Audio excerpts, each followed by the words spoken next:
Assalamualaikum warahmatullahi wabarakatuh.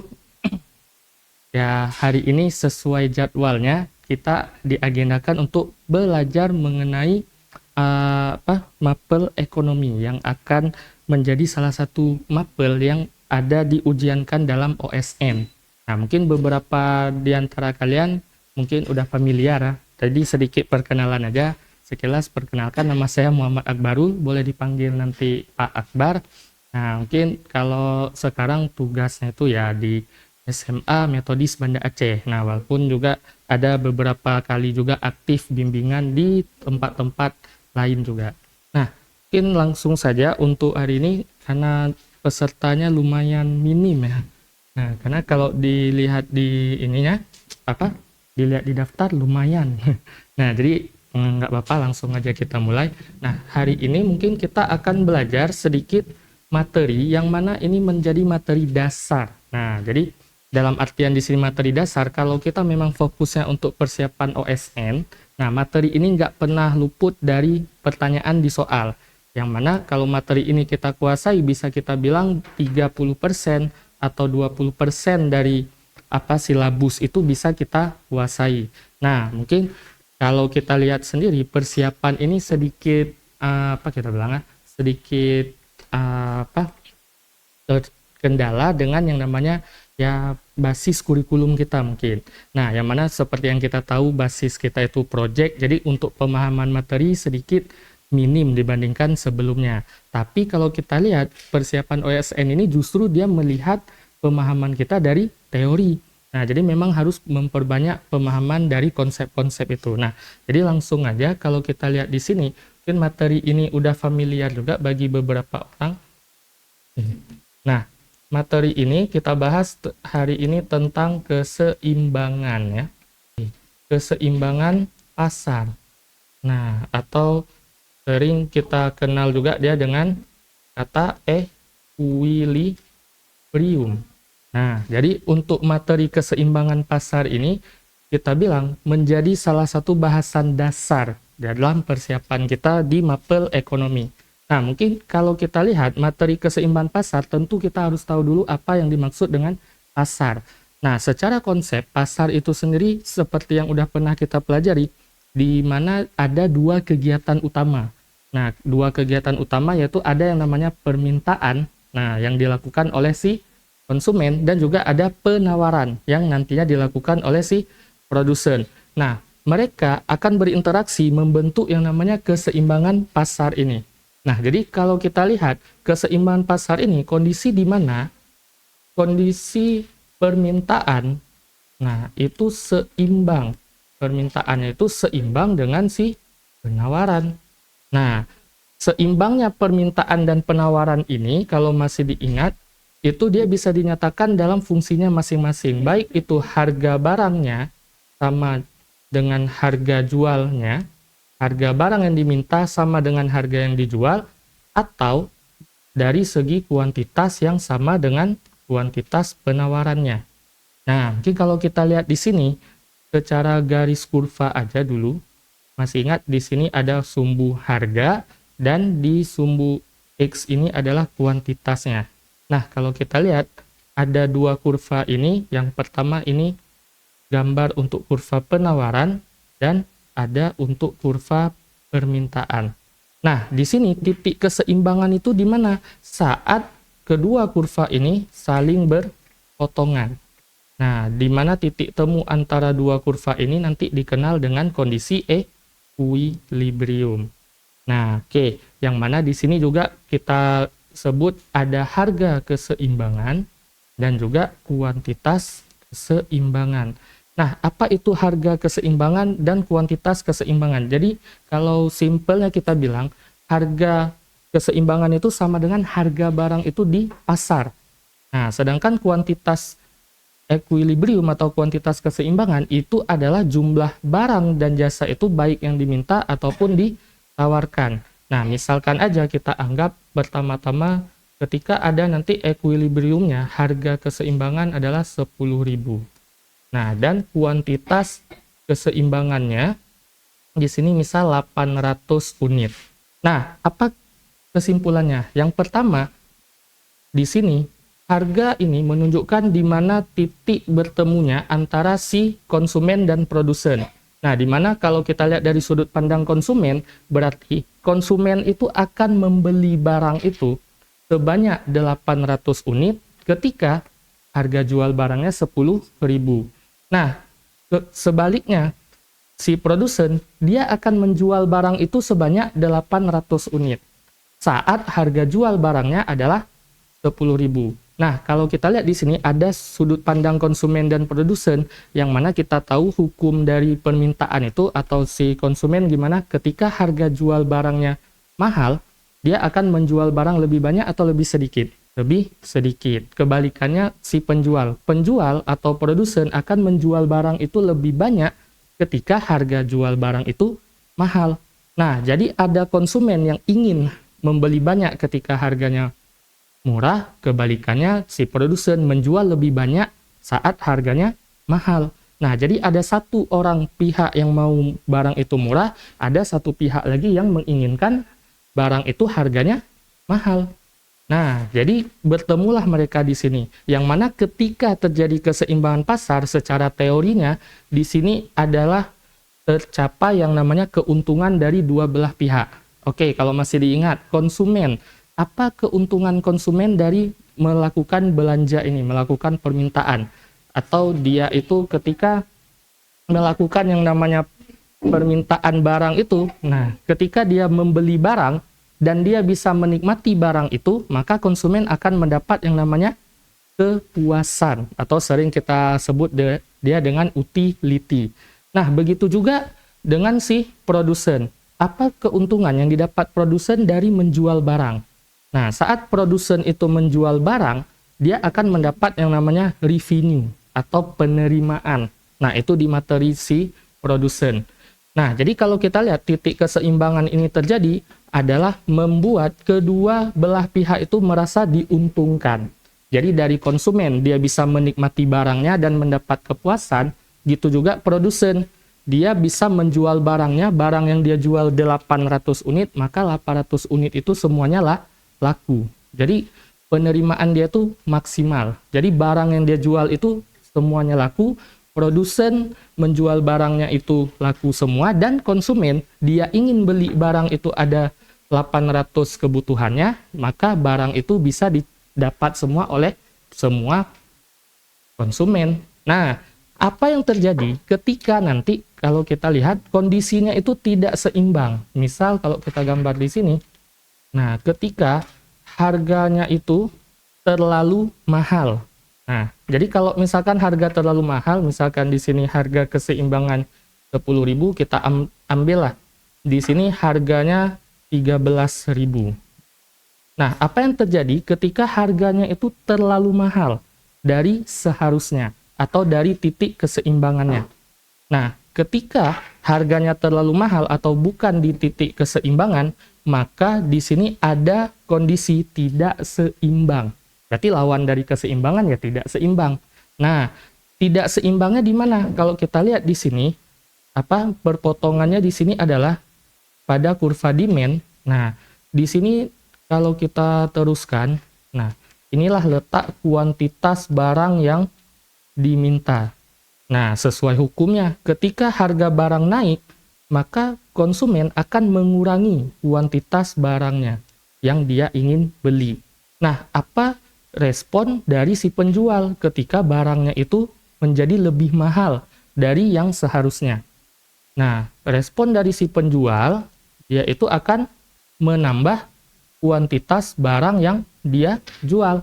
Nah, jadi kejadian di sini adalah barang yang dijual itu lebih banyak daripada barang yang dibeli atau barang yang ingin dibeli oleh si konsumen. Nah, kondisi ini ketika harganya di P1 ini sering dikatakan juga dengan istilah nanti kelebihan.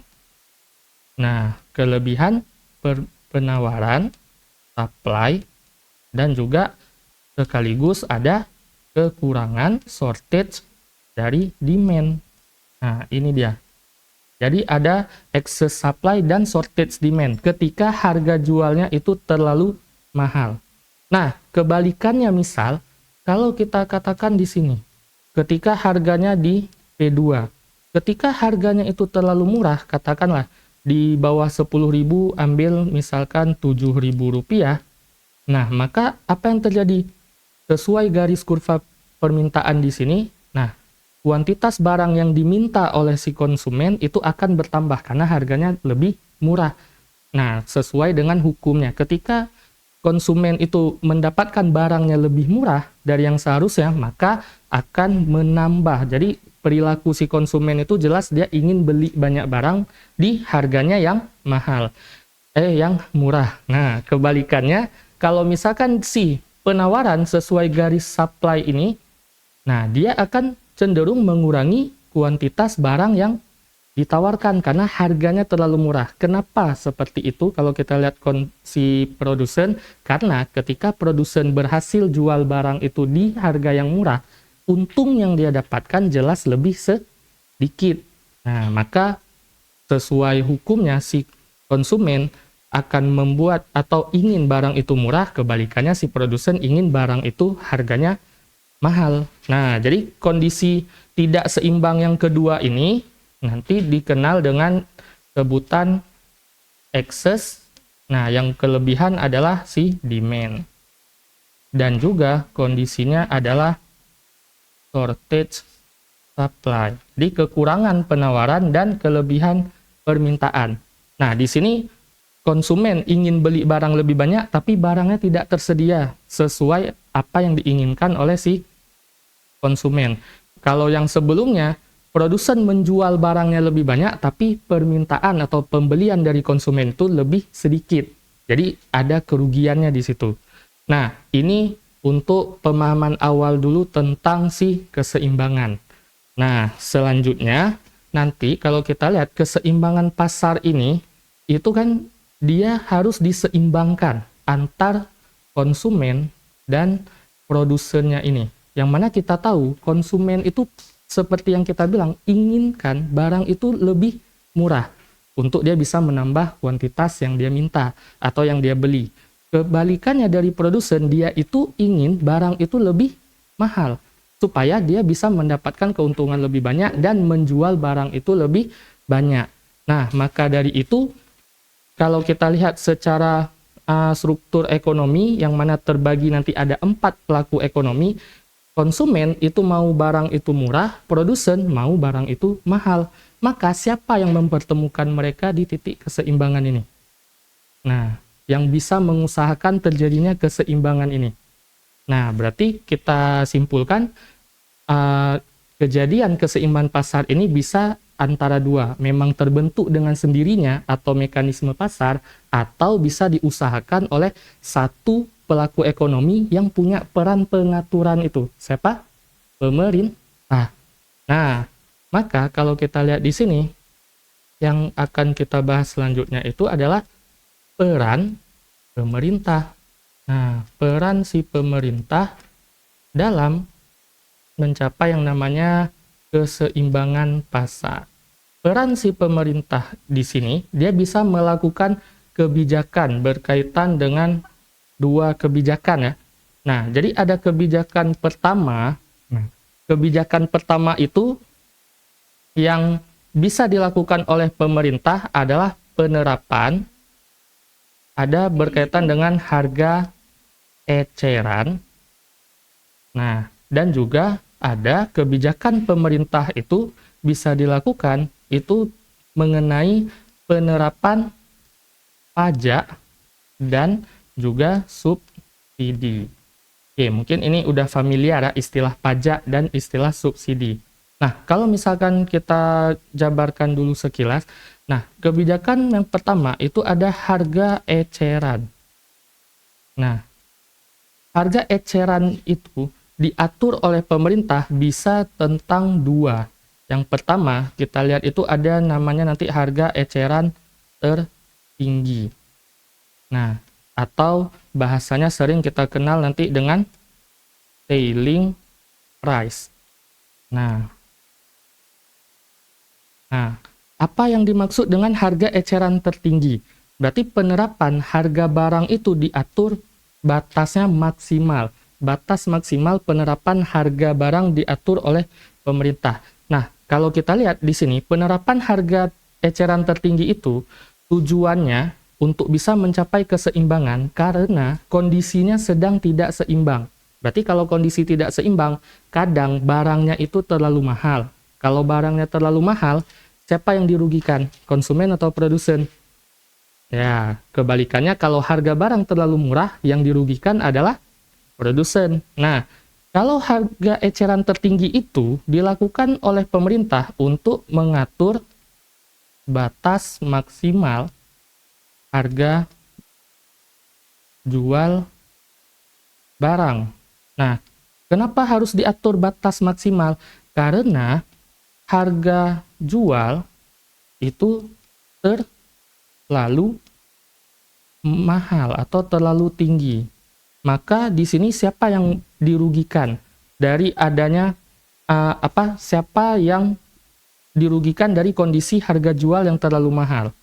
Nah, konsumen. Berarti tujuannya jelas ini kalau kita lihat untuk melindungi si konsumen.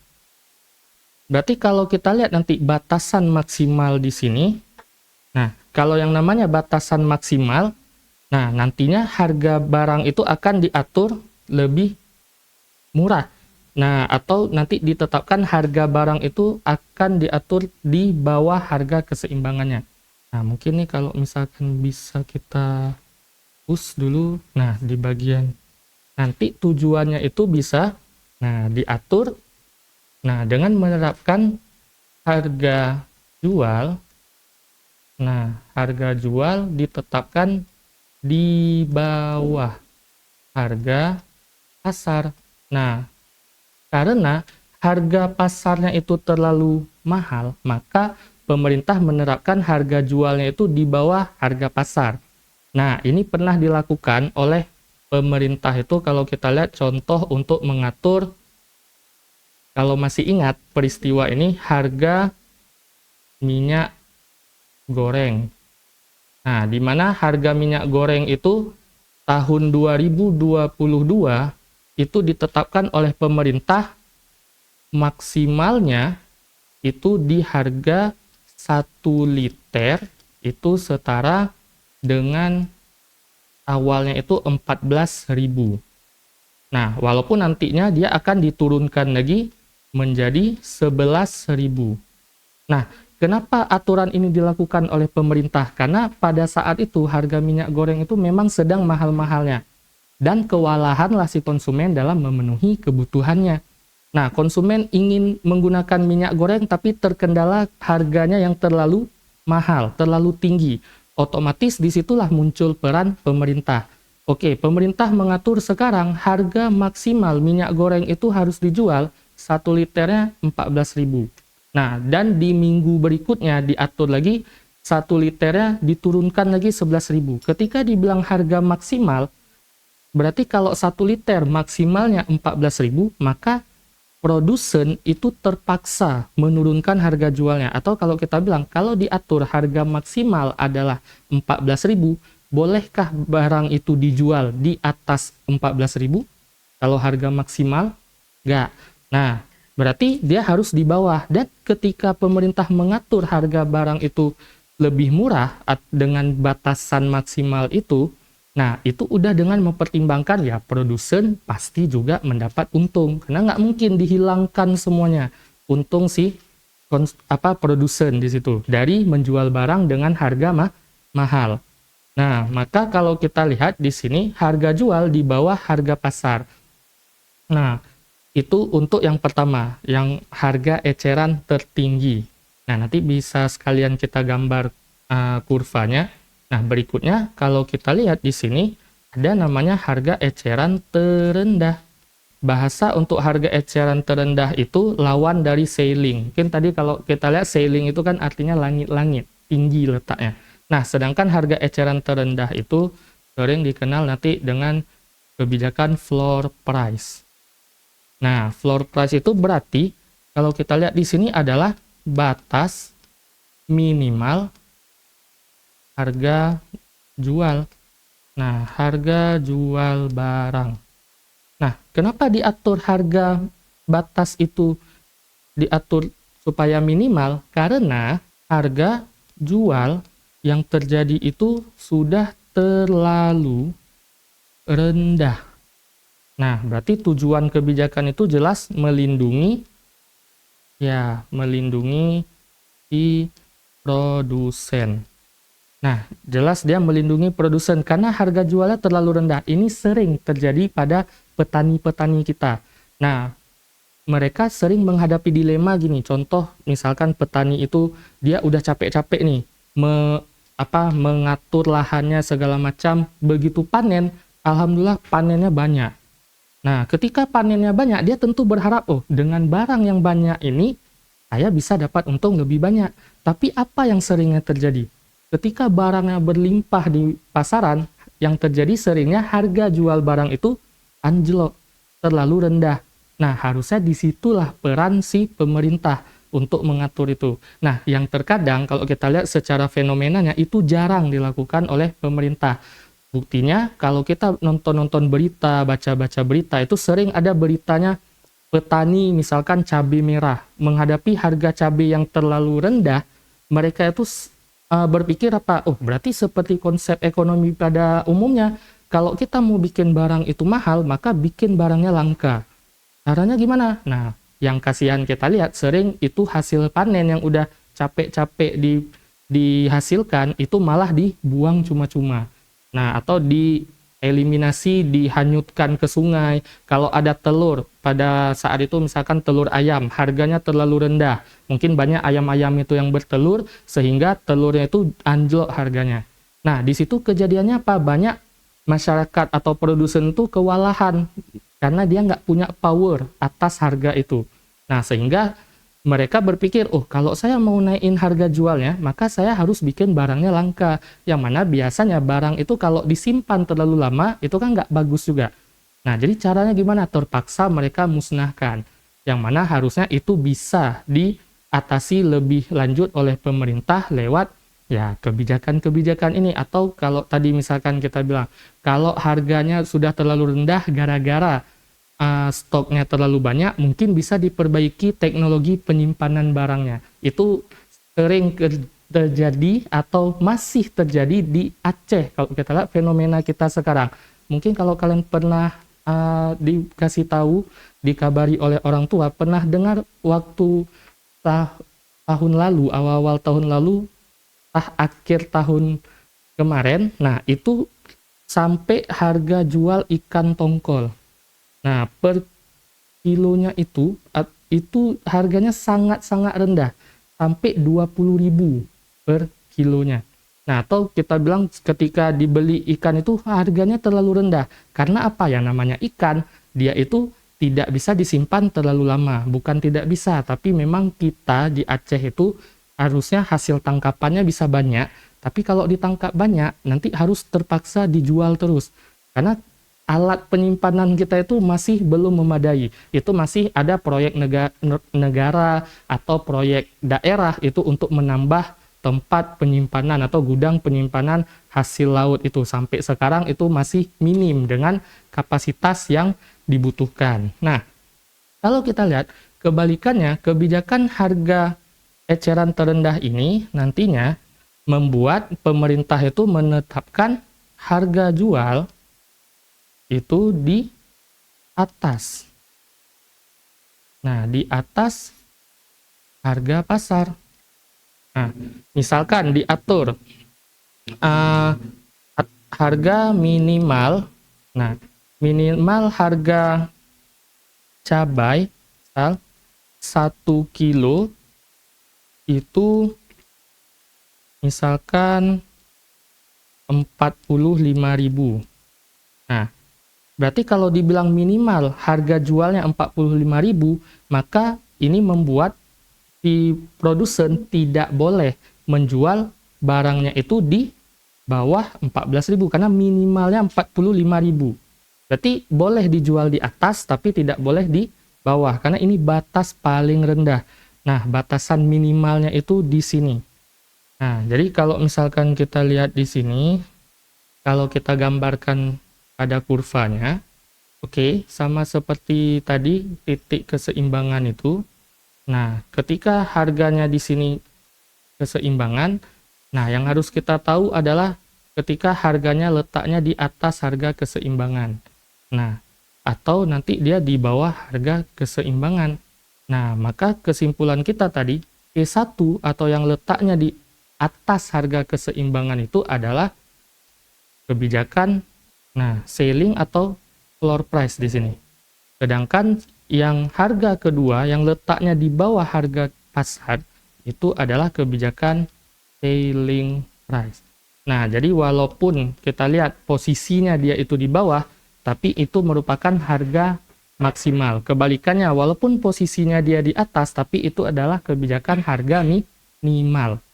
Nah, kalau misalkan kita lihat sejauh ini, jadi dari pengaturan pemerintah itu ada yang pertama dia bisa atur harga eceran, dan juga nanti dia bisa menerapkan pajak maupun subsidi.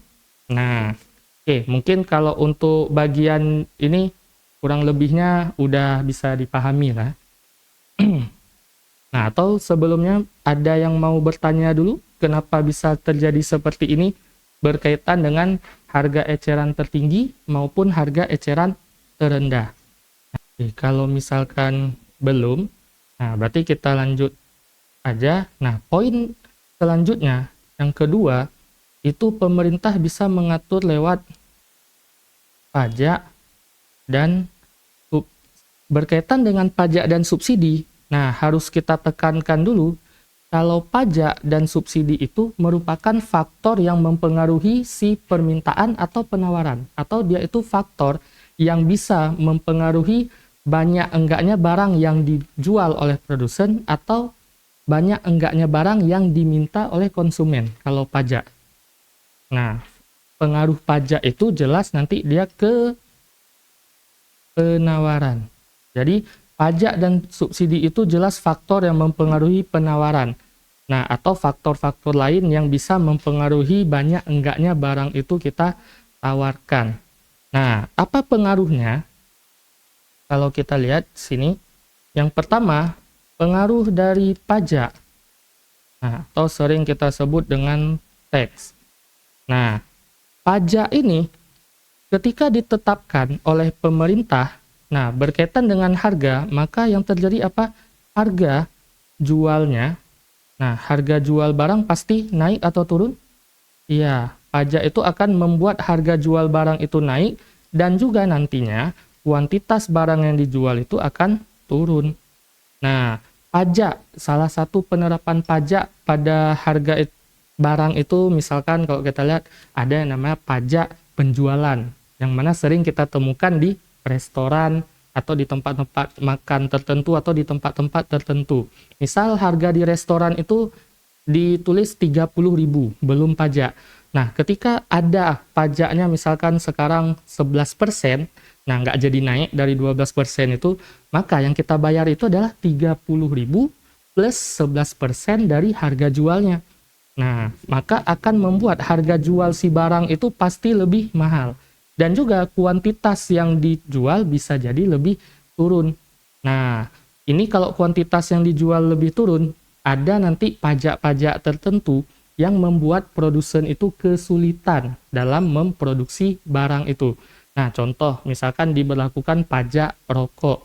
Berarti pajak rokok itu tujuannya mau memberatkan siapa? Bukan memberatkan konsumen yang merokok, itu nanti efeknya lagi. Tapi secara langsung pajak rokok itu atau pajak bahan bakunya yaitu tembakau itu dilakukan atau diatur oleh pemerintah supaya produsen itu tidak bisa memproduksi rokok lebih banyak. Nah, jadi itu akan mengganggu produktivitas si produsen karena dia harus menanggung biaya yang lebih mahal untuk memproduksi barang itu. Sehingga nanti kapasitas barang yang bisa dia tawarkan berkurang. Itu untuk barang-barang tertentu ada penerapan pajaknya itu. Nah, kalau nanti misalkan ada lagi pembahasannya, kalau contoh kayak pajak-pajak rokok atau pajak barang-barang tertentu yang memang nanti berbahaya, nah itu sering disebut nanti dengan ada namanya pajak koreksi, ataupun nanti sering juga secara umum disebut pajak Pigovian. Nah, seperti itu dia. Nah, kalau kita lihat pengaruh dari pajak itu gimana? Yang pertama, tadi keseimbangan itu dicapai dari PD sama dengan PS. Atau bisa jadi QD sama dengan IS. Nah, ini persamaan keseimbangan mula-mula, dasarnya. Nah, ketika ada penerapan pajak di sini, persamaan ini kita tahu pajak pengaruhnya ke penawaran, maka fokusnya di PS-nya ini. Nah, PS dan QS ini yang akan berubah. Berubahnya gimana?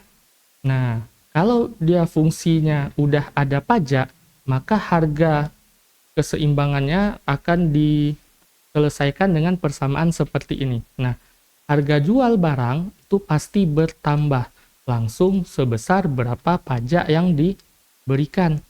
Nah, kalau misalkan kita lihat dari jumlah barang, nah, jumlah barang yang ditawarkan itu, kalau pajak kita lihat, penerapan pajak oleh pemerintah itu mengatur untuk satuan unit barang per unit barang atau perseluruhan harga jual barang. Kalau pajak, contoh misalkan pajak penjualan kita temukan di restoran, itu kita dapatkan, itu kita bayar untuk tiap-tiap transaksi berapapun nominalnya atau keseluruhan nominal itu ditetapkan pajak nantinya di akhir. Nah, biasanya kalau pajak itu penerapannya adalah per unit. Nah, jadi misalkan rokok nih, rokok itu diterapkan pajaknya adalah per bungkusnya. Jadi tiap-tiap bungkus rokok itu kan ada apa kita bilang hologramnya, stiker bahwa dia itu ada pajak, atau kalau pajak khusus untuk barang-barang itu sering disebutnya cukai.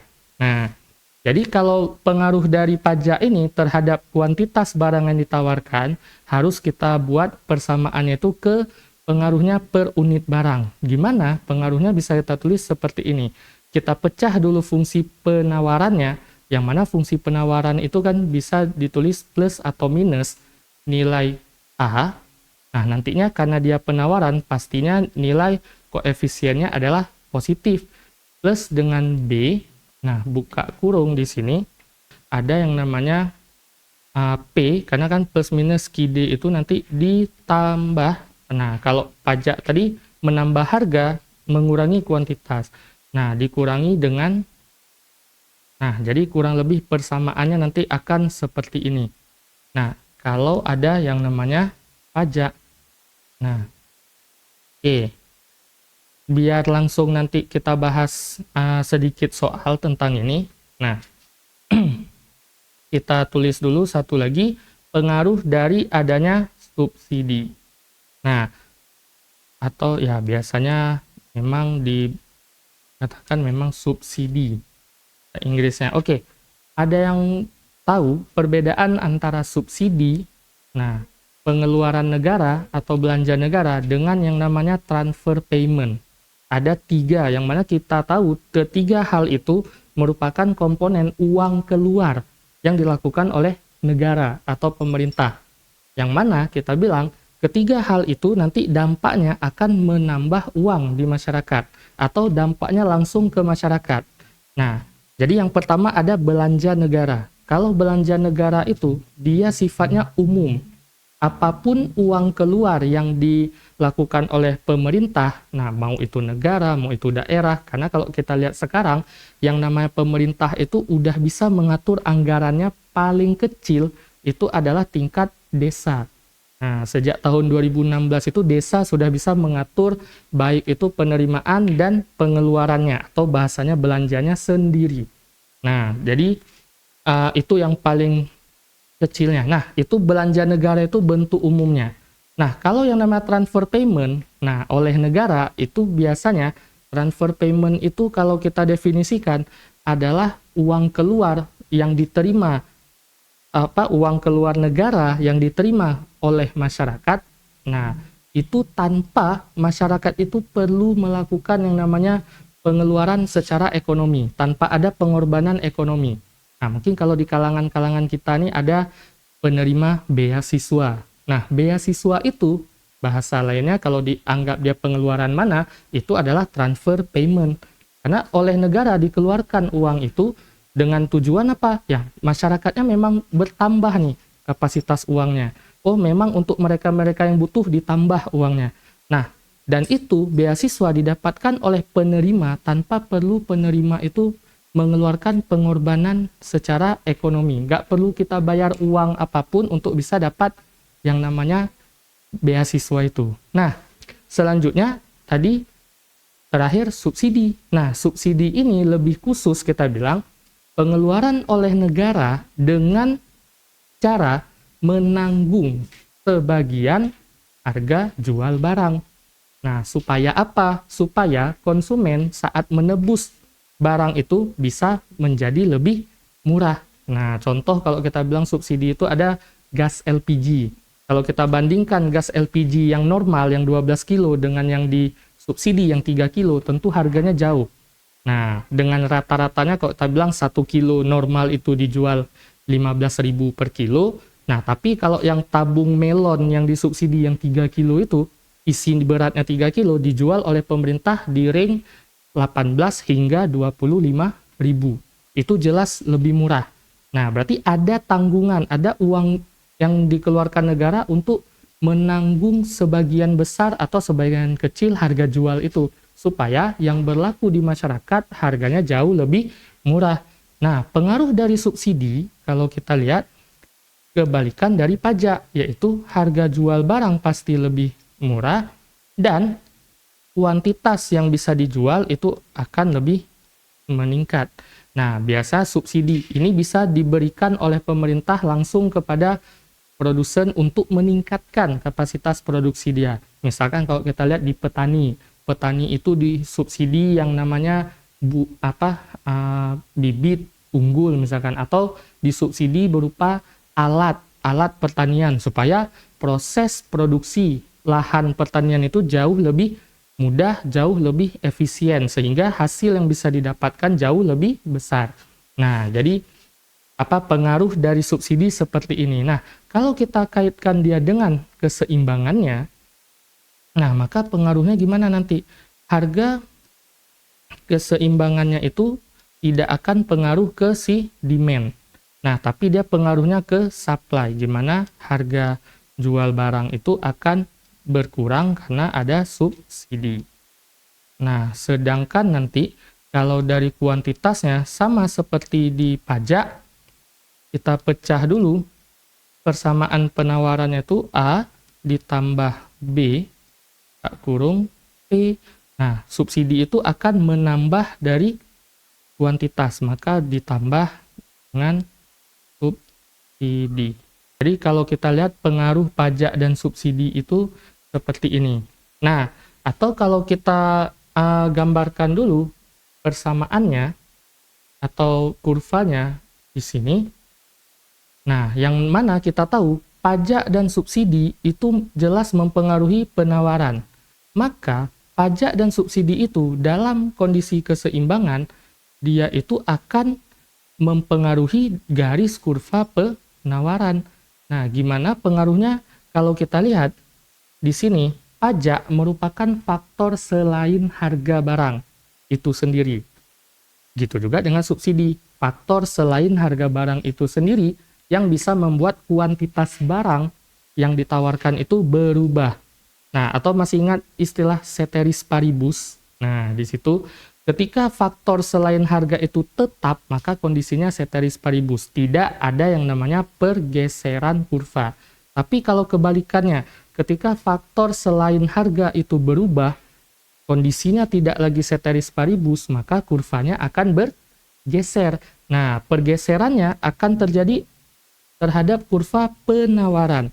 Nah, gimana pergeserannya? Kalau kita lihat, nah titik keseimbangan mula-mula di sini, ketika ada pajak, nah kalau kita ingat konsepnya, pergeseran itu ditentukan dari berubahnya kuantitas. Nah, kalau masih ingat di sini, nah ketika kuantitas turun, maka bisa disimpulkan arah kurvanya itu geser kemana? Ke kiri. Nah, sedangkan kalau dia bertambah, itu jelas geser ke kanan. Nah, maka kalau kita gambarkan si titik keseimbangan itu yang baru, nah akan di S1. Berarti S1 itu kejadiannya, nah harga jualnya turun, kuantitasnya naik. Berarti S1 ini adalah faktor yang bisa terjadi atau pergeseran kurva karena adanya subsidi. Sedangkan kalau kita gambar lagi di sini, harganya mahal, kuantitasnya turun. Nah, ini adalah faktor yang disebabkan oleh pajak. Nah, kalau untuk si S2 itu. Nah, jadi titik keseimbangan mula-mula di tengah-tengah sini bisa bergeser ke E1 atau ke E2. Nah, ketika ada yang namanya pengaruh dari pajak maupun subsidi. Tapi kalau misalkan kita lihat tadi, kebijakan harga eceran, dia itu tidak mempengaruhi gerak atau geseran kurva. Atau kita bilang, kurvanya tidak bergeser, tapi titik keseimbangannya itu bisa bergerak ke atas atau dia bisa turun ke bawah. Nah, jadi titiknya itu yang bergerak, bukan terjadi perpindahan posisi kurva. Dan kalau kita lihat di sini, yang berpindah posisi kurvanya hanya si penawaran. Karena lagi-lagi pajak dan subsidi itu pengaruhnya ke penawaran. Nah, mungkin kalau misalkan nanti soalnya itu sering ditanyakan seputar keseimbangan itu, misal langsung aja seperti ini. Diketahui, nah langsung aja misal diketahui fungsi PD, nah sama dengan misalkan 250 dikurang 0,5 Q. Ya, karena fungsi PD itu kan A bisa plus atau minus, minus B terikat dengan Q. Nah, terus misalkan di fungsi penawarannya diketahui seperti ini. Nah, QS sama dengan 100.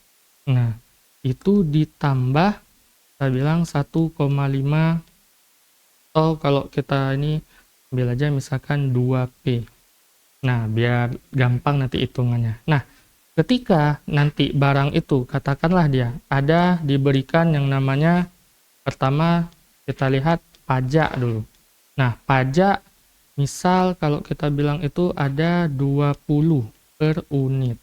Nah, maka kalau kita hitung dulu, yang pertama, misal kita hitung di sini keseimbangan awal atau keseimbangan pasar sebelum ada pajak atau ada subsidi. Nah, ini kan contohnya pajak. Misalkan keseimbangan sebelum pajak. Nah, biar bisa kita bandingkan. Nah, kalau keseimbangan sebelum pajak, kita bisa menggunakan persamaan baik tadi PD disamakan dengan PS atau ID disamakan dengan QS. Nah, tapi perhatikan, yang kita miliki di sini adalah PD-nya 250 dikurang 0,5 Q, berarti ada PD, tapi di sini berhadapan dengan QS, yang mana kita tahu PD harus sama dengan PS atau QD harus sama dengan QS. Nah, maka dari sini harus kita samakan dulu si kurvanya itu, nah atau si fungsinya itu, supaya apakah PD nanti kita ubah menjadi QD atau QS ini kita ubah menjadi, nah, menjadi PS. Nah, kalau kita lihat mungkin secara garis besar lebih gampang sih. Nah, QS ini nanti kita ubah menjadi PS. Nah, cara ubahnya gimana? Tinggal kita bolak-balik sisinya aja di angka ini. Nah, misalkan kita geser dulu 100-nya. Jadinya Q dikurang 100 itu sama dengan 2P. Nah, yang kita butuhkan adalah PS, sedangkan di sini nilainya masih 2P. Maka operasional yang harus kita lakukan supaya P ini menjadi 1 adalah dengan dibagi dengan bilangan dia, yaitu 2. Semua bilangan ini dibagi dengan 2. Maka 2 dibagi 2 dapatnya 1. Jadinya dapatlah P. Nah, sama juga. Kalau di sini ada 1 dibagi 2, dapatnya setengah atau 0,5 Q. Nah, sedangkan di sini, min 100 kalau dibagi dengan 2 dapatnya 50. Nah, inilah fungsi PS-nya. Jadi kalau kita tulis PS dapatnya adalah min 50, tetap dia plus karena ini adalah penawaran. Nah, plus 0,5 Ki. Nah, ketika udah dapat keseimbangannya itu atau fungsinya udah sama, ada PS, ada PD, baru bisa kita masukin ke keseimbangan ini. Nah, maka kalau kita masukkan dia ke keseimbangan, berarti langsung aja PD sama dengan PS. Dimasukkan nilai PD-nya, yaitu 250 dikurang 0,5 Ki sama dengan, nah, jadinya min 50 untuk si PS ditambah 0,5 Ki. Nah, biasa kalau udah cara seperti ini, tinggal disamakan aja sisi antar angkanya. Ada yang bervariabel disamakan dengan yang ada variabel sisinya, ataupun yang tidak ada variabel disamakan posisinya dengan yang tidak ada variabel. Berarti jadinya gimana nih? 250 langsung aja kan? Tambah 50 sama dengan 0,5 Ki tambah 0,5 Ki. Nah, berarti ini langsung aja dapatnya 300 sama dengan Ki. Nah, maka keseimbangan kuantitasnya itu di 300 unit dapatnya. Nah, setelah udah dapat kuantitasnya di 300, maka kita substitusikan persamaan ini. Boleh kita pilih fungsi PD atau kita boleh fungsi PS untuk kita substitusikan nilai Ki ke dalamnya. Nah, jadi kalau misalkan kita mau kita ambil ke fungsi PD untuk cari keseimbangan. Karena yang nama titik keseimbangan itu tadi ada harga keseimbangan, ada kuantitas keseimbangan. Jadi titik itu digambarkan oleh dua komponen utama itu, baik harga dan kuantitasnya. Nah, berarti kalau misalkan kita lihat harga keseimbangannya, kita pakai misal fungsi PD.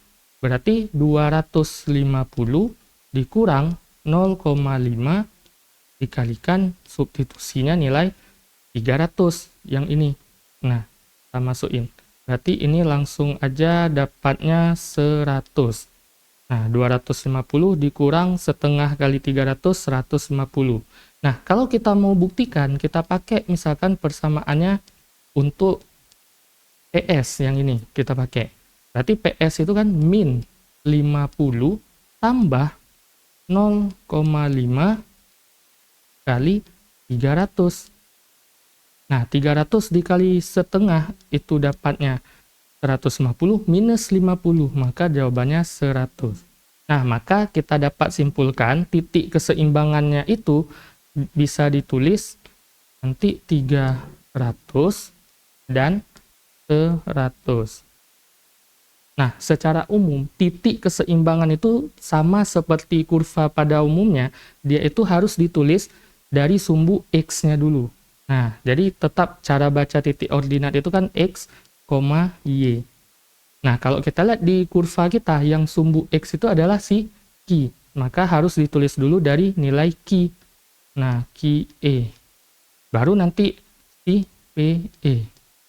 Nah, tapi biasanya nanti perhatikan juga, kadang soal itu meminta fungsinya itu P, Ki. Berarti ikuti instruksi soal. Nah, tapi kalau di instruksi soal nggak ada, nah maka pakai ketentuan umum ini. Berarti ditulis dulu dari Ki dan juga ditulis juga dengan P. Ki dan E. Nah, oke. Nah, kalau misalkan kita lihat lagi di sini, nah, ini udah keseimbangannya sebelum pajak. Nah, kalau kita buat lagi, nah sekarang akan keseimbangan, nah, sesudah atau setelah pajak.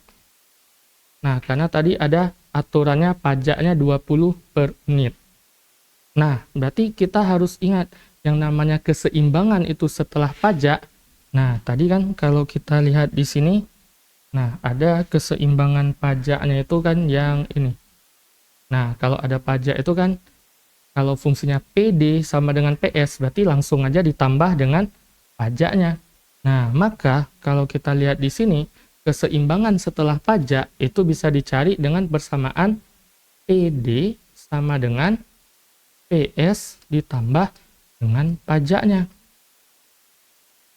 Nah, berarti sama juga, kita masukin aja langsung angkanya, yaitu 250 untuk si PD dikurang 0,5 Ki sama dengan PS-nya min 50 tambah 0,5 Ki itu ditambah dengan pajaknya 20. Nah, berarti 20 di sini adalah pajaknya. Nah, seperti yang diketahui di sini. Nah, berikutnya sama juga cara operasionalnya. Kita samakan sisinya yang ada angka dengan yang ada angka aja, atau yang ada variabel dengan yang ada variabel. Nah, maka ini dapatnya tadi langsung Ki. Nah, berarti ini langsung aja dapatnya 280 sama dengan Ki keseimbangan setelah pajak. Nah, perhatikan kuantitas setelah dan sebelum pajak. Kuantitas setelah pajak itu dapatnya 280. Sebelum ada pajak, 300. Seperti yang tadi kita tulis, pengaruh dari pajak adalah mengurangi kuantitas. Di sini kan kuantitasnya berkurang.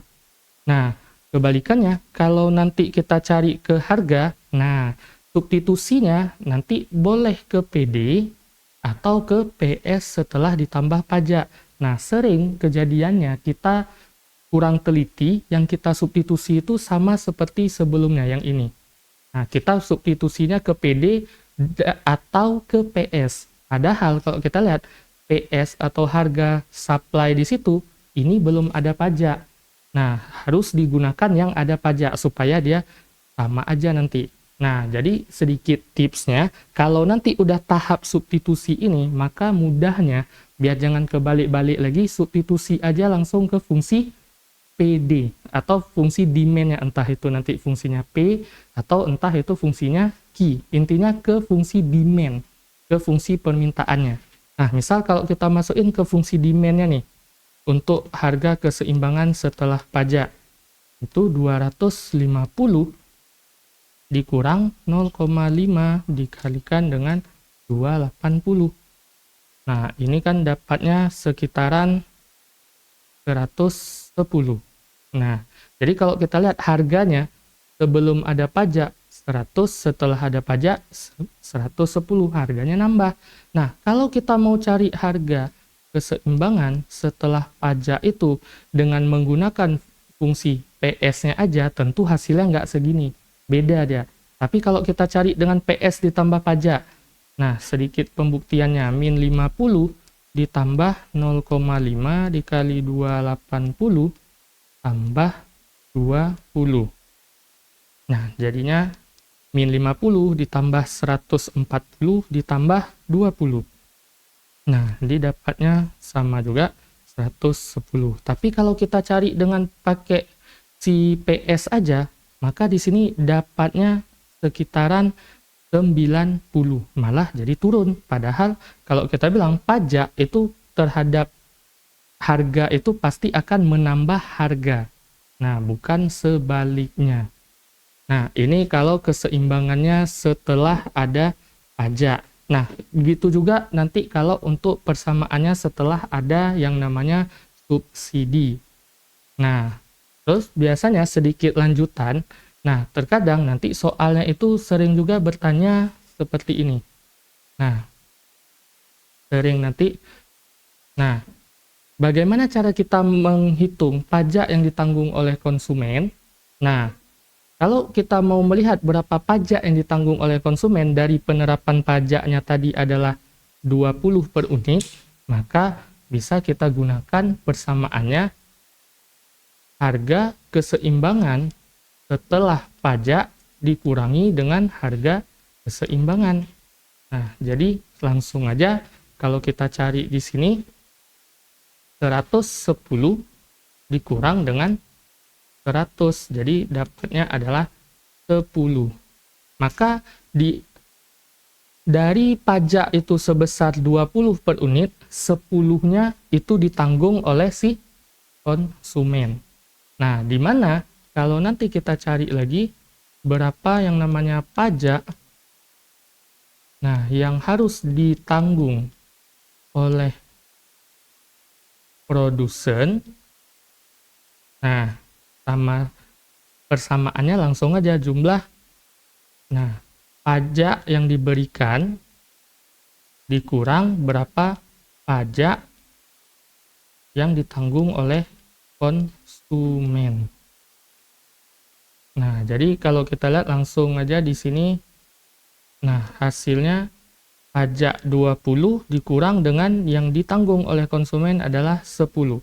Maka produsen juga menanggung 10 dari total 20 pajak yang dibebankan oleh pemerintah. Nah, karena tetap pajak itu kan pengaruhnya umum ke masyarakat. Tapi nanti kalau kita pilah, dia bisa ada yang harus ditanggung oleh masing-masing, baik itu oleh konsumen maupun oleh produsen.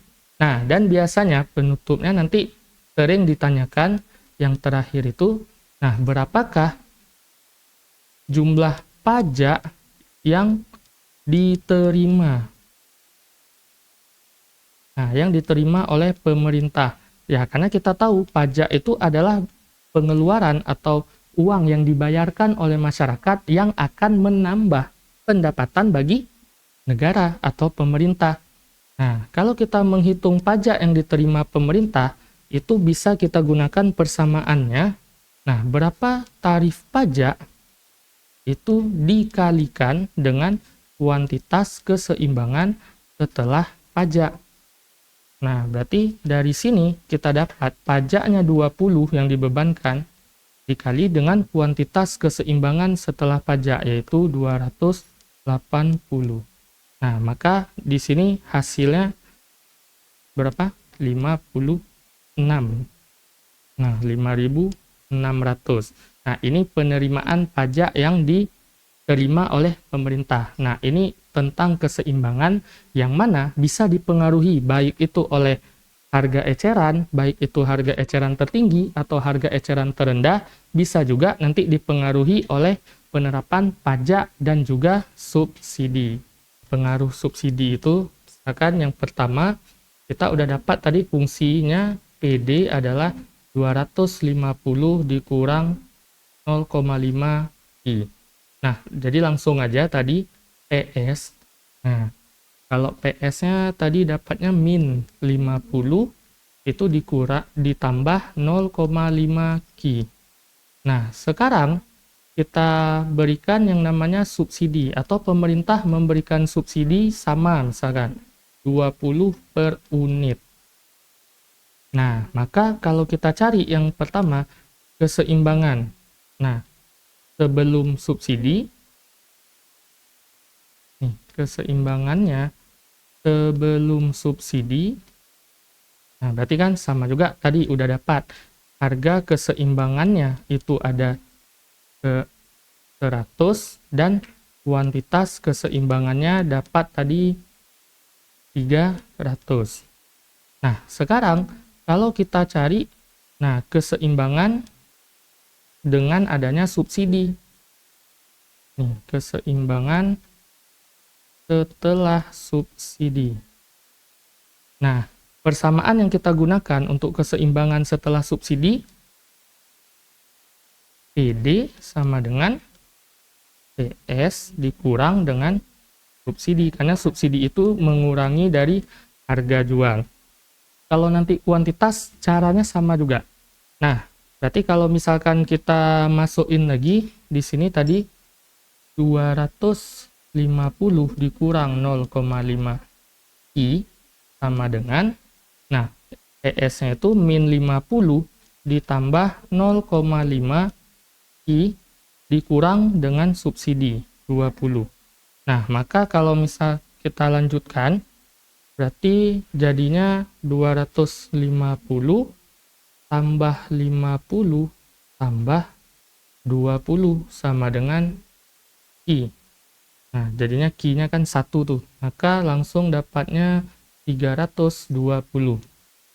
Kuantitas keseimbangan setelah subsidi.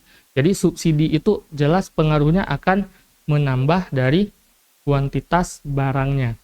Nah, kebalikannya juga, kalau untuk keseimbangannya setelah ada subsidi dari harga, bisa kita gunakan baik itu PD atau PS yang sudah dipengaruhi oleh subsidi. Tapi supaya gampang aja, ingat, karena pengaruh pajak dan subsidi itu mempengaruhi fungsi penawaran, jadi biar gampang jangan sampai terbalik-balik, substitusi aja ke fungsi demand yang memang sama sekali tidak dipengaruhi oleh pajak dan subsidi. Nah, berarti kalau kita masukin dengan fungsi PD, 250 dikurang 0,5 dikalikan dengan 320. Nah, berarti di sini 250 dikurang dengan 160. Nah, dapatlah dia 90. Nah, berarti kalau kita lihat di sini harganya turun. Nah, dibandingkan dengan harga sebelum subsidi. Nah, oke. Kalau misalkan kita cari lagi, nah tadi yang ketiga, misalkan berapa, nah subsidi yang dinikmati oleh konsumen. Nah, caranya sama juga. Nah, itu dengan menggunakan harga keseimbangan dikurang harga keseimbangan sebelum subsidi. Nah, jadi langsung aja 100 dikurang 90. Jawabannya 10. Nah, ini juga kalau kita lihat berapa subsidi yang dinikmati oleh produsen. Nah, berarti berapa subsidi yang diberikan, nah dikurangi dengan subsidi yang dinikmati oleh konsumen. Nah, maka kalau kita lihat di sini 20 dikurang 10. Hasilnya 10. Berarti masing-masing subsidi itu seimbang dinikmati baik itu oleh konsumen maupun produsen. Nah, kebetulan kalau di soal ini dengan fungsinya ini dia seimbang, tapi nanti bisa jadi berbeda. Walaupun secara garis besar sering kalau dioperasionalkan itu dioperasikan dia itu seringnya sama, seimbang. Berapa yang dinikmati konsumen, berapa yang dinikmati oleh produsen. Nah, terus kalau kita lihat yang terakhir dari subsidi ini, berarti berapa pengeluaran subsidi yang dikeluarkan. Nah, dikeluarkan oleh pemerintah. Nah, berarti sama juga dengan tadi. Berapa tingkat subsidi, nah, dikalikan dengan kuantitas keseimbangan setelah subsidi. Nah, jadi langsung aja subsidinya 20 dikalikan dengan 320. Nah, atau sini kalau kita lihat jawabannya berarti 6. Nah, oke. Jadi tentang pajak dan tentang subsidi, baik itu nanti berapa yang ditanggung, nah, berapa yang dinikmati atau berapa yang dikeluarkan atau yang diterima baik itu oleh pemerintah, konsumen maupun produsen. Nah, kira-kira kalau tentang keseimbangan ini, nah, ada yang yang masih membingungkan atau ada yang masih perlu ditanyakan sejauh ini gimana? Nah, tentang pengaruh pajak dan subsidi dan juga harga eceran ke dalam keseimbangan pasar ini gimana? Nah, selanjutnya kalau misalkan kita lihat lagi, nah ada juga berkaitan dengan materi keseimbangan itu tentang yang namanya ini surplus, baik itu surplus konsumen dan surplus. Nah, secara umum bahasa surplus itu sering kita artikan dengan keuntungan.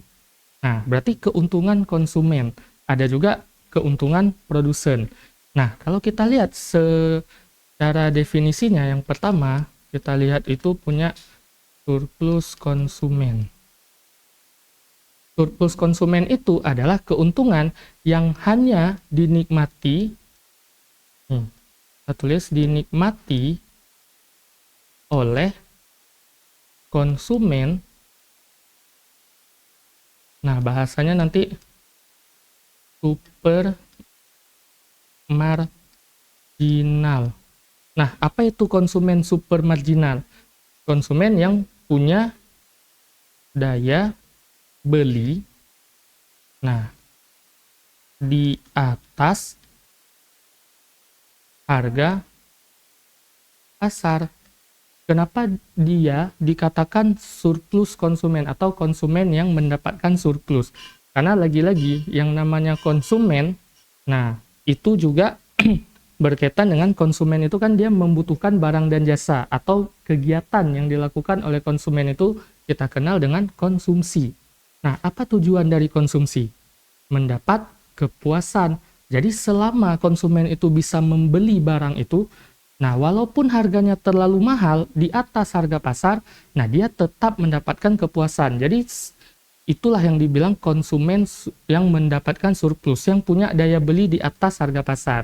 Nah, contohnya sering misalkan kita ketika berada di perjalanan jauh atau di tempat-tempat tertentu, barang-barang itu kan menjadi lebih mahal. Oke, contoh mungkin nanti beberapa waktu ke depan, ya mungkin ada yang mau hiburan-hiburan sedikit, nanti kan ada tuh konser-konser, nah itu datang siapa? Hindia kalau nggak salah, nah itu tah bulan ini, tah bulan depan, kayaknya bulan ini. Nah, misalkan di tempat-tempat konser itu biasanya apapun barang yang dijual, barang-barang yang sering kita konsumsi itu dijual dengan harga lebih mahal. Misalkan kita ada masuk ke tempat di mana di situ bebas dari makan minuman dari luar. Berarti kalau kita haus, kita nggak mungkin lagi keluar masuk dari stage itu. Maka di sekitaran itu, di bagian dalam atau bagian tengah itu, sebelum ke arah panggung, ada yang namanya tempat penjualan ya makan minuman itu, yang mana di situ jauh lebih mahal. Misalkan kita tahu normalnya harga air mineral 3.000 per botol yang isinya 600 mili. Kalau di sana bisa jadi 15.000 dijualnya. Nah, ketika kita haus, memang sudah haus, dan kita mampu membeli air mineral itu di harga dia 15.000, yang padahal harga normalnya kita tahu 3.000, maka kita disebut juga sebagai konsumen yang mendapat surplus konsumen ini. Nah, konsumen yang berada di zona surplus. Nah, itu dia. Kebalikannya nanti kalau kita bahas yang namanya surplus produsen. Nah, kalau surplus produsen itu bahasanya dia itu dinikmati produsen sama juga ya super marginal. Nah, apa itu produsen super marginal? Ini adalah produsen yang bisa mendapat untung, nah, saat dia itu jual barang dengan harga di bawah saran pasar. Nah, kalau kita lihat di sini, mendapat untung saat jual barang dengan harga di bawah harga pasar. Berarti produsen ini bukan sembarang produsen. Kenapa? Produsen itu tetap bisa mendapatkan untung walaupun dia jual barangnya di bawah harga pasaran. Bahkan ada beberapa barang kita tahu, oh ini oleh produsen ini cenderung lebih murah. Contoh kalau kita misalkan bilang HP, awal-awal masuk misalkan brand-brand dari Tiongkok itu. Nah, mereka kan berjualan di harga ring yang lebih rendah dari rata-rata sebelumnya itu dijual oleh Samsung, oleh Nokia pada masa itu. Nah, kenapa bisa seperti itu? Nah, mereka mendapatkan untung walaupun jual di bawah harga pasar karena mereka itu bisa melakukan yang namanya efisiensi. Nah, efisiensi dari biaya produksi. Nah, jadi mereka bisa menghemat biaya produksi mereka. Sehingga walaupun mereka jual di bawah harga pasar, mereka tetap mendapat yang namanya keuntungan itu. Nah, oke. Kalau misalkan kita gambar di keseimbangannya ini, nah, oke, sama juga di sini harga, di sini kuantitas. Nah, di sini ada titik keseimbangannya. Nah, di sini ada kuantitas keseimbangan dan harga keseimbangan. Di sini ada kurva supply, di sini ada kurva demand. Nah, kalau kita fokuskan ke bagian surplus konsumen dan surplus produsen, maka zona yang ini merupakan surplus konsumen karena terletak di atas harga pasar, di atas harga keseimbangan. Ini adalah zona si surplus konsumen. Berarti yang di bawah ini zonanya si surplus produsen. Nah, berarti surplus produsen itu didapat oleh produsen yang bisa mendapatkan untung, bisa jadi untungnya lebih besar, itu udah luar biasa, atau untung yang sama seperti produsen yang berjualan di harga pasar. Nah, berarti kenapa dia bisa seperti itu? Dia bisa menghemat biaya produksi. Misal, kita bilang lah harga HP itu normalnya dijual di pasaran 3 juta. Nah, biaya yang dikeluarkan oleh si produsen misalkan 1.800.000. Berarti tiap unitnya produsen mengambil keuntungan 1.200.000. Nah, terus apa? Ada produsen dia bisa berjualan di harga 2.500. 2.500.000 dan dia tetap dapat untung sama seperti produsen yang jual di harga 3 juta yaitu 1.200.000. Berarti selisih, kalau selisihnya tetap sama, maka yang bisa dia kurangi apa? Biayanya tadi kan. Biayanya di bawah dari 1.800.000 atau di bawah dari biaya rata-rata yang dikeluarkan oleh produsen lain. Ketika dia bisa melakukan efisiensi penghematan itu, otomatis dia yang dikatakan sebagai surplus produsen. Nah, jadi ingat aja kalau surplus konsumen di atas harga pasar dan surplus produsen di bawah harga pasar. Nah, kalau kita lihat secara garis besar gambar ini, nah, luas dari surplus konsumen dan luas dari surplus produsen itu seperti luas bangun ruang yang kita kenal dengan bangun ruang segi 3. Nah, jadi kalau nanti pertanyaannya misalkan disuruh hitung, nah pernah juga tuh nanti muncul di soal misalkan menghitung. Nah, menghitung yang namanya baik itu surplus konsumen ataupun produsen. Nah, dan surplus produsen. Nah, kalau kita ingin menghitung berapa surplus ini, maka fokuskan dia ke segitiganya ini. Berarti kalau yang pertama, misalkan untuk surplus konsumen, maka untuk kita bisa menghitung dia, nah kita fokuskan ke segitiga yang ini. Nah, bentuknya kan kurang lebih di sini. Nah, yang mana di sini letak harga keseimbangan. Nah, terus nanti di sini dia letak dari si kuantitas keseimbangan. Dan yang garis ini kalau kita lihat adalah bagian dari demand-nya. Nah, atau kalau maksudnya bagian dari demand, disinilah letak harga permintaannya. Nah, maka kalau kita cara hitungnya, ya pakai rumus dasar yaitu luas segitiga. Gimana rumusnya? Nah, apa setengah atau alas kali tinggi kali berapa bagi 2. Nah, setengah kali alas kali tinggi.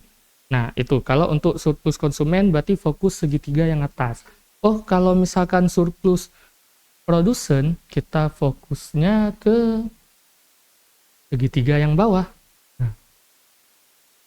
Nah, berarti kalau surplus produsen,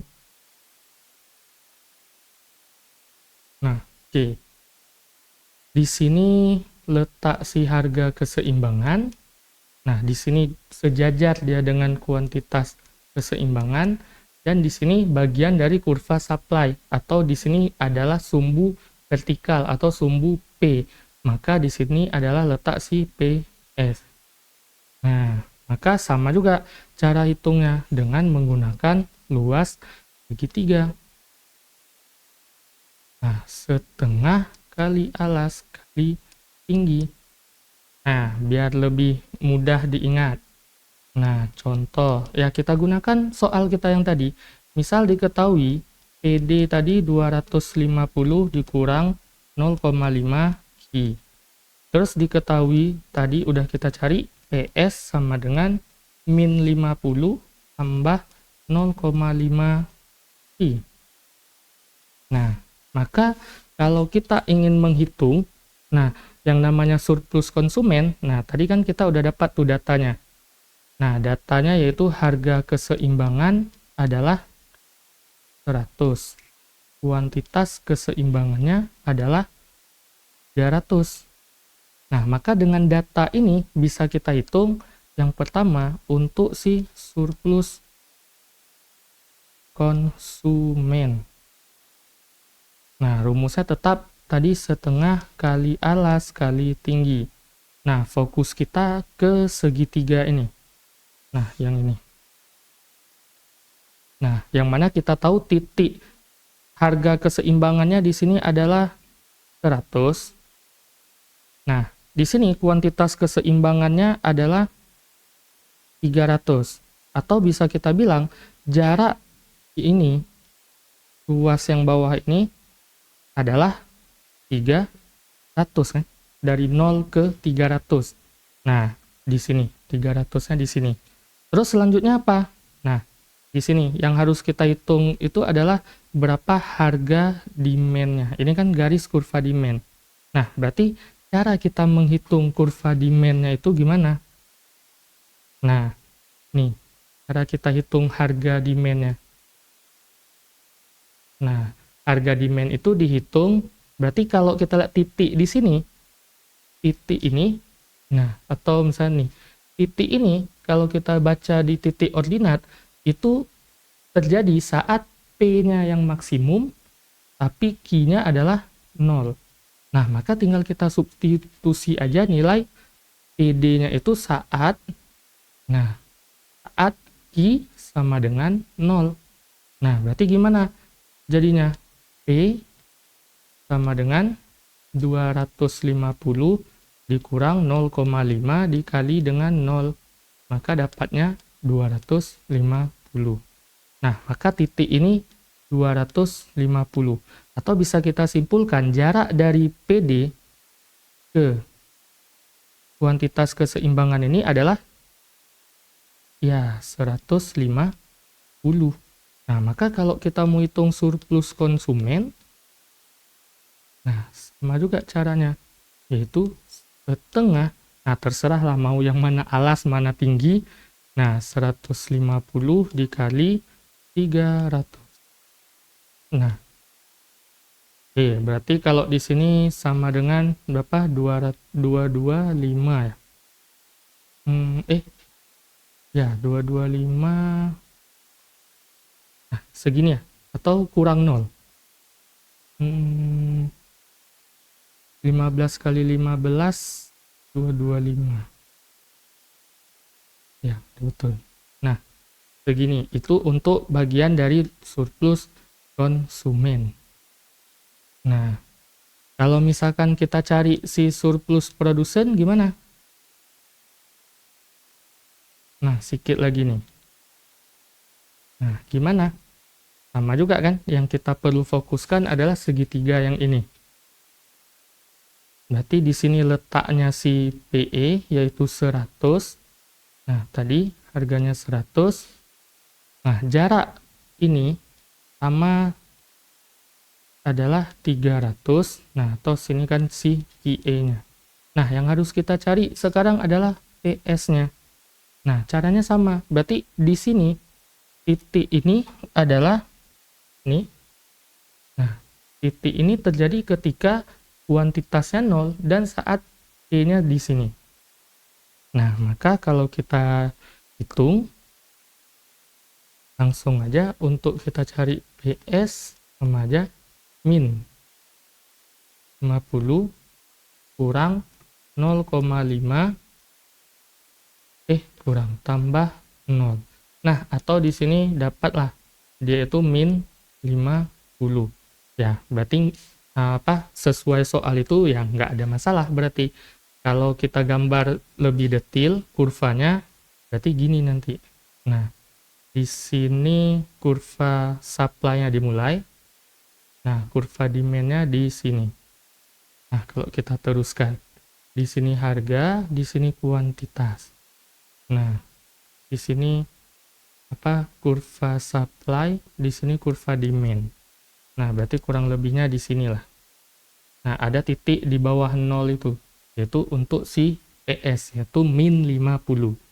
Nah, maka kalau kita lihat wilayah dari surplus konsumen itu, produsen setengah dikali min 50 dikali dengan 300. Oh, sini aja kali 300. Nah, atau sama aja itu dengan 705 7.500 ya. 25 kali 3 ya. Nah, berarti di sini dia nanti. Nah, wilayah ini. Nah, kenapa minus ya? Karena ada wilayah di sini ya. Ini min 50. Nah, jadi untuk cara-cara menghitungnya itu kurang lebihnya seperti ini. Nah, kira-kira gimana? Nah, untuk materi keseimbangan pasar, yang mana dimulai dari kita harus bisa menentukan yang namanya fungsi itu, baik itu fungsi permintaan maupun fungsi penawaran. Nah, kalau diingat-ingat, yang dari tadi kita gambar ini, garis-garisnya ini merupakan garis lurus. Nah, berarti kalau nanti pertanyaannya sering ditanya juga berapa. Nah, atau tentukan nilai dari masing-masing fungsinya, atau fungsi permintaannya berapa, fungsi penawarannya berapa. Nah, maka kita harus kuasai yang namanya cara menentukan nilai dari fungsi linier. Nah, oke, masih ingat cara menentukan fungsi linier itu kan gimana? Nah, cara mencari gradien fungsi linier. Nah, jadi kalau tadi contoh kita kan langsung ada P, langsung ada baik itu PD, ada PS. Tapi kalau misalkan nanti belum diketahui, maka kita itu biasanya harus diminta oleh soal untuk menghitungnya kembali. Maka kalau kita lihat di sini secara gambaran besar, materi ini digabung jadi satu bab. Nah, babnya kalau kita lihat itu nanti ada yang pertama tentang demand, permintaan. Terus ada tentang supply. Nah, terus yang kita bahas hari ini tentang si equilibrium. Nah, dan ini juga bisa berlanjut ke elastisitas. Nah, ini semuanya merupakan ruang lingkup di satu bab. Kalau kita belajar sesuai dengan pedoman kita kurikulum Merdeka sekarang, ini ketemunya di materi kelas 10 ya. Kelas 10 itu sekitaran semester 2. Nah, atau ada beberapa yang memang dipercepat ngajarnya bisa ketemu materi ini di akhir semester 1. Tapi secara rata-rata ini adalah materi di kelas 10 semester 2 tentang menghitung-hitung ini. Dan itu nanti diakhiri dengan materi kita di kelas 10 itu tentang lembaga keuangan. Nah, kan ada tuh materi tentang lembaga keuangan, yang mana itu materi itu fokus memang ke bacaan. Jadi memang apa itu bank umum. Nah, jadi istilahnya itu fokusnya ke bacaan. Sedangkan di sini, nah ini fokusnya adalah ke perhitungan-perhitungan. Nah, kenapa di sini ada elastisitas? Nah, elastisitas itu kalau kita lihat gambarannya, mungkin kita duluan kalau dipelajari itu, kita duluan kena belajarnya itu di SMP untuk pelajaran fisika. Jadi kita duluan tahu apa itu elastisitas dari rumpun saintek. Nah, dibandingkan kita dapat elastisitas di rumpun soshum, yaitu di ekonomi. Nah, tapi secara sifat dia sama. Kenapa dia dibilang elastis? Karena pergerakannya itu berubah-ubah. Sama seperti benda, kalau kita bilang benda yang namanya elastis, berarti benda itu dia gampang berubah-ubah bentuknya karena dipengaruhi oleh suatu gerakan. Nah, misalkan karet. Kalau bahasa di IPA itu di fisika itu diberikan gaya atau diberikan usaha. Karet kalau kita tarik memanjang dan sebagainya. Berarti karet itu benda yang elastis, dia nggak kaku. Lawannya dari elastis itu kan kaku. Nah, sama juga nanti di elastisitas ini kita lihat kaku atau tidaknya. Nah, apa yang harus kita hitung? Yaitu jumlah barangnya, yang mana itu diberikan pengaruhnya oleh harga. Nah, jadi tetap ini dalam satu rumpun materi.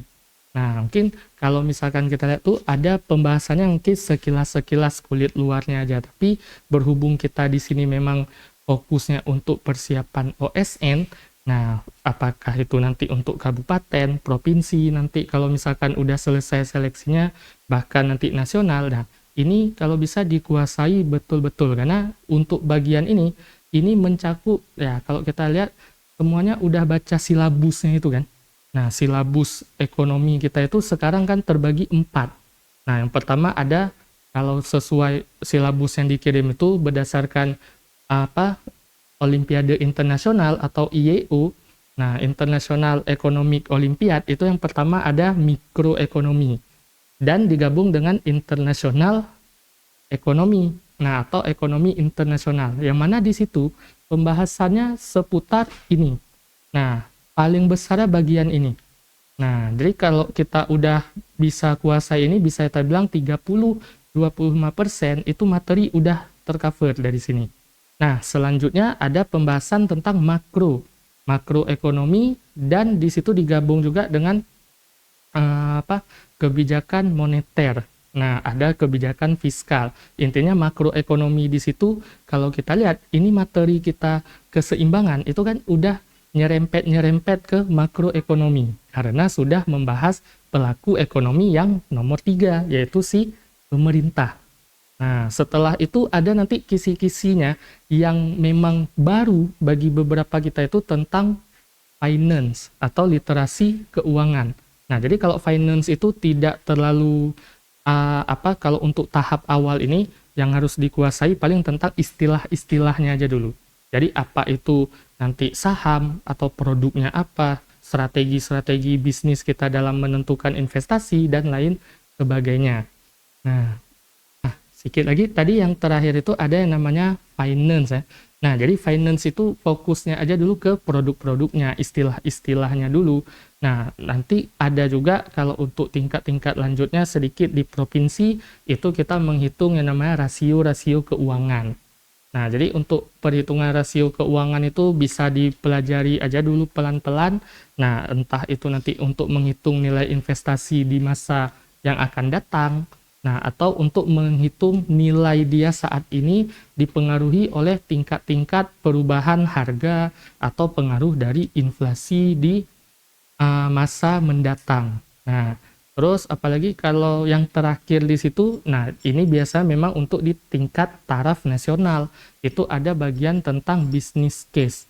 Nah, business case, nah berarti kita diberikan nanti ilustrasi kasus seputar bisnis, yang mana itu biasanya kalau di tingkat nasional itu pengerjaannya itu ada yang individu, ada yang kelompok. Nah, jadi kalau misalkan di nasional itu ada jenjang lombanya tuh per kelompok, walaupun kalau kita lihat nilai terbesar nanti di nasional itu tetap di bagian tanya jawab soal ini. Nah, jadi tanya jawab soal itu jawab soal-soal tertulis, entah itu melalui CBT. Nah, biasa kalau nanti nasional itu kan kita memang dikumpulkan di satu lokasi. Kayak tahun-tahun sebelumnya itu mungkin ada di Bogor, di Jakarta, di daerah sana. Nah, untuk nasional. Nah, untuk tahun ini kemungkinannya juga sama seperti itu. Nah, materi ini harus kita tahu dulu sedikit ya tentang materi pajak. Nah, yang pertama di sini ada PPH. Nah, atau pajak penghasilan. Oke, ini kita tulis saja dulu soalnya dibilang ada batas penghasilan kena pajak atau bahasa di situ PKP ada di 54 juta rupiah. Terus dalam 1 tahun dan ada dia membayarkan iuran pensiun. Nah, itu 25.000 per bulan. Nah, kalau ini per tahun, Pak Rizal itu memiliki gaji 4.800.000 ini per bulan, dan itu belum punya tanggungan keluarga. Berarti dia itu masih menanggung gaji dia itu sendiri ya. Nah, biasanya kalau materi pajak itu yang harus kita hitung adalah hitung pajak penghasilan, atau kita tulis saja pajak penghasilan terutang. Nah, kalau untuk materi ini sebenarnya ada beberapa atau beberapa kriteria-kriteria yang harus kita ketahui itu tentang pajak penghasilan, yang mana yang biasanya di soal itu nanti tentang pajak penghasilan pribadi. Nah, yang mana pajak penghasilan pribadi itu sesuai dengan PPh pasal 21. Nah, jadi aturan-aturannya ada di sini. Nah, yang mana aturan ini mengatur yang pertama sekarang adalah wajib pajak. Nah, penghasilan itu adalah, ini kalau sesuai aturan terbarunya, mereka yang memiliki bergaji, kita tulis saja rentang tahunan ya, minimal bergaji minimal 60 juta per tahun, dan belum menikah. Nah, jadi maksud kriteria dan di sini berarti dia mengikat dua syarat, yaitu kalau gajinya minimal 60 juta per tahun dan belum menikah. Nah, kalau kita lihat soal ini sesuai aturannya, langsung kita lihat di sini adalah Pak Rizal sebenarnya bukan wajib pajak penghasilan. Nah, kenapa dia bukan wajib pajak penghasilan? Karena rentang gaji dia itu di bawah rata-rata. Nah, kalau 60 juta per tahun, kalau per bulannya berarti berapa? Nah, 5 juta per bulan. Nah, maka kalau kita lihat, minimal kalau gaji kita 5 juta dan belum menikah, baru bayar pajak.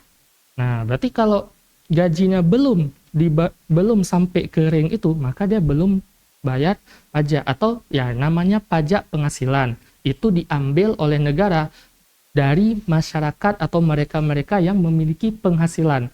Cuman yang namanya pajak penghasilan itu kan bukan oleh dipukul rata semua yang berpenghasilan, tapi ada kriterianya. Nah, masa iya yang penghasilan yang nggak nentu, misalkan kadang banyak, kadang sedikit, dia juga harus bayar pajak yang sama seperti mereka yang bayar pajaknya. Nah, oke. Jadi ini batas PKP, itulah batas penghasilan kena pajak dalam 1 tahun itu adalah 54 juta per tahun.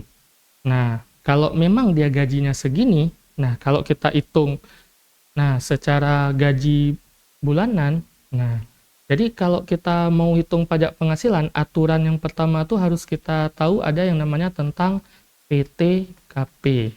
Atau apa nih, ada yang masih ingat penghasilan? Nah, ring-ring penghasilan yang tidak kena pajak ini berarti dia akan dipotong sebesar, maksudnya di sini adalah bagian dari penghasilan masyarakat yang tidak dikenakan pajak. Nah, jadi yang udah pasti dapat kalau di PTKP itu yang pertama itu untuk wajib pajak pribadi sendiri.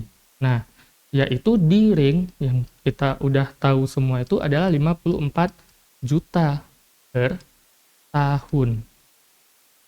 Kalau selanjutnya ada PTKP itu, maka di sini ada data dia belum punya tanggungan. Berarti di sini ada kalau dia memiliki tanggungan pertama, yaitu kalau dia kawin, maka tambah lagi PTKP-nya yaitu 4,5 juta. Nah, nggak kita bilang per 1 kali kawin, karena biasa kawin yang dianggap oleh negara itu cuma 1 kali.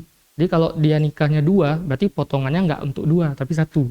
Nah, kalau kita lihat aturannya memang apa diakui itu cuman pernikahannya itu satu kali. Nah, atau untuk satu istri atau satu suami. Nah, terus yang ketiga, nah itu ada untuk tanggungan. Yang mana itu biasanya tanggungan itu untuk anak dia bisa satu ke bawah atau dia satu ke atas. Nah, bisa anak atau kalau satu ke atas kita bilang apa? Bisa jadi orang tua yang memang penghasilannya itu kita yang tanggung. Nah, atau kalau kita kaitkan dengan materi ketenaga kerjaan ini orang tua yang menjadi masuk ke dalam rasio ketergantungan. Nah, dan ada satu lagi di bahasanya di sini adalah semenda. Semenda ini kalau kita bilang, nah mertua. Nah, jadi jumlah-jumlah tanggungan itu dia diatur adalah 4,5 juta juga per orang. Yang mana jumlah ini diatur batas maksimalnya, yaitu 3 orang. Nggak boleh lebih. Nah, terus untuk bisa menghitung penghasilan, kita nggak lupa juga dengan satu lagi aturannya, yaitu tarif. Nah, kalau untuk tarif, di sini ada tarif ada nanti 5%, ada tarifnya itu 15%, ada 25%, ada 30%. Nah, dan yang terakhir ada 35%. Nah, tuh kalau misalkan tuh kita di sini aja. Nah, yang 5% itu dia kalau penghasilannya itu minimal itu 60 juta. Nah, terus kalau yang ringnya itu nanti ada dapat 15%, berarti kita tulis nanti di atas 60 hingga 250 juta. Nanti ada juga tarifnya 25%. Nah, itu ringnya dari di atas 250 atau 250 sama aja sampai dengan 500 juta. Dan ada juga nanti 30% ketika ring penghasilan kena pajaknya itu di atas 500 juta hingga 5 miliar. Dan tarif yang terakhir yang baru itu, nah ketika rentang penghasilannya kita tulis di sini di atas 5 miliar. Nah, kalau untuk soal yang barusan, kita bilang di sini, memang kalau dihitung pajak penghasilan, nah dia itu nggak masuk ke bagian pajak penghasilan. Kenapa? Nah, gaji dia itu di bawah batas minimal. Nah, terus nanti ada yang namanya iuran pensiun.